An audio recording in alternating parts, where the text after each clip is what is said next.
It's Your Money, sponsored by Strategic Wealth Designers. So the start of a new year is always a great time to reevaluate your finances and set some new long-term goals. Our good friend Rob Lessio joining us today with tips on creating what he calls a financial plan. Rob, when I read that for the first time, is that a fancy way of just saying budget? You know I don't like the B word.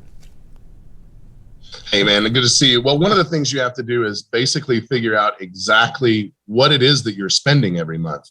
And then you got to come up with some kind of budget. And if you don't know exactly what you're spending each month, then what you do is you take your last 12 months, 24 months bank statements and you find out, and that's what you spend. Then you look to where you can trim some fat and then look and see how much time do you have to retirement, and you can start to make a move in that direction.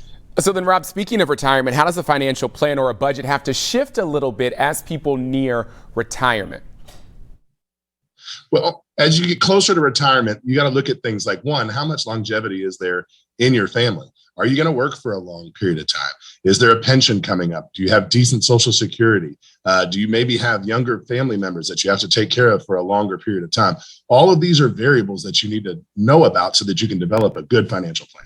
For people who are scared of the B word, for people who are scared of looking at their finances on a monthly basis, what's the best way for them to attack this, to get started with something like this?